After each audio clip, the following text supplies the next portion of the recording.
कहानी उत्तर प्रदेश के एक छोटे से गांव की है, जहां गंगा किनारे बसे इस गांव में अंधविश्वास और काले जादू की कहानियां पीढ़ी दर पीढ़ी चली आ रही थीं।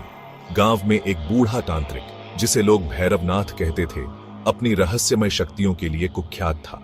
लोग कहते थे कि वह अपनी आत्मा बेच चुका है और काले जादू से किसी को भी वश में कर सकता है। सालों बाद सुमित अपने गांव लौट रहा था। वह एक बड़े शहर में नौकरी करता था, लेकिन उसके माता पिता की अचानक मौत के बाद उसे गांव वापस आना पड़ा। गांव पहुंचते ही उसे महसूस हुआ कि कुछ अजीब हो रहा है। घर के आसपास एक अजीब सी गंध थी और रात को उसे अजीब अजीब आवाजें सुनाई देती थीं। एक रात सुमित ने देखा कि उसकी मां की तस्वीर के पास रखा दीपक अपने आप जल रहा था।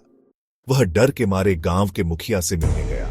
मुखिया ने उसे बताया कि उसकी मां ने भैरवनाथ से बचने के लिए एक रक्षा तंत्र मंगवाया था, लेकिन तंत्र का प्रभाव अब खत्म हो चुका है। मुखिया ने बताया कि भैरवनाथ को किसी ने बताया था कि सुमित का परिवार एक दुर्लभ खजाने का संरक्षक है, जो उसके काले जादू को और भी शक्तिशाली बना सकता है। वह वर्षों से उनके परिवार के पीछे पड़ा था। सुमित ने इसे अंधविश्वास मानकर टाल दिया, लेकिन रात होते ही अजीब घटनाओं का सिलसिला और तेज हो गया। सुमित ने अगले दिन गांव के एक पुजारी से मदद मांगी। पुजारी ने बताया कि भैरवनाथ को हराने के लिए उसे उस खजाने को ढूंढना होगा, जो उसके घर के आंगन में दफन है। लेकिन खजाने तक पहुंचना आसान नहीं था।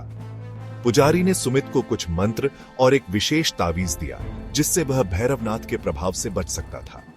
उसी रात सुमित ने खजाने को खोजने का फैसला किया। जैसे ही वह खुदाई करने लगा, हवा तेज हो गई और चारों तरफ अंधेरा छा गया। भैरवनाथ की परछाई वहां प्रकट हुई और उसने सुमित को रोकने की कोशिश की। सुमित ने हिम्मत जुटाकर खुदाई जारी रखी।